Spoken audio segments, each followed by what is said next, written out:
Ang susunod na programa ay rated PG. Ito ay nangangailangan ng patnubay at gabay ng magulang para sa mga batang manonood.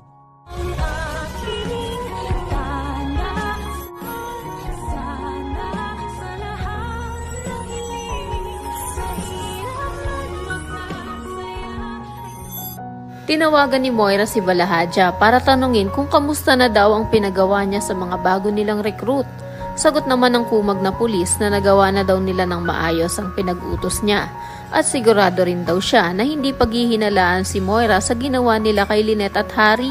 Talagang napakasama na ng imahe ng mga kapulisan dahil dito sa abot kamay. Speaking of Harry naman, wala na namang malay ang kaawa-awang binatilyo. Dahil nang manlaban siya sa isa sa mga hold-upper ay pinukpok siya ng baril sa ulo na naging dahilan para humandusay na lang siya sa sahig. Kaya nang makasakay na sila Lynette at dalawang tao ni Moira sa sasakyan ay nagtaka at naalarma na si Lynette dahil hindi nila ito kasama. Samantala, ito namang si Carlos ay pahulihin din ng dating pagkat hindi na niya nakitang sumakay ng sasakyan si Lynette at mga hold-upper. Pero nagtaka naman siya pagkakita niya ng kotse ni Harry na nakaparada sa harap ng bahay niya.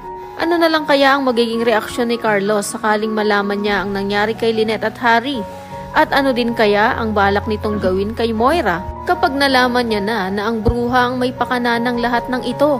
Baka biglang bumaliktad ang kumag na doktor na si Carlos at isuplong na siya sa mga tanyag na siya talaga ang may hawak kay Lolo Pepe para naman makaganti ito sa ginawa ni Moira sa uniko iho niya na si Harry. Sa kabilang banda, itong si Annalyn ay napakalakas ng loob na sundan si RJ sa transaction place nila.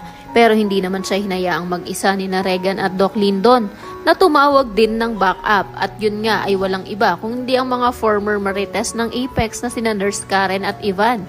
Paliwanag nga nila kay Annalyn na sabi daw kasi ni Doc Lyndon na re-rest back sila kaya nag-disguise ang mga ito. At nang hindi makilala ang pagkakakilanlan nila. Ito ring si Moira ay nag-disguise rin bilang isang nagtitinda sa palengke. Pagkat nakabistida at nagpalit pa ng wig para hindi siya makilala habang pinaglalaruan niya si RJ. Nang tawagan niya kasi si Robert ay sinabi niya rito na bigla daw nagbago ang isip niya at parang mas gusto niya na lang daw patayin si Lolo Pepe. Pati na rin itong si Robert. Napatitig na lang tuloy si RJ sa laser na nakatutok na sa katawan niya. Mailigtas pa nga kaya nila si Lolo Pepe o isa na namang nakaka-stress na eksena ang mapapanood natin bukas. O pwede rin naman kasing sina Nurse Karen at Ivan ang makakita kay Moira na mukhang palengkera.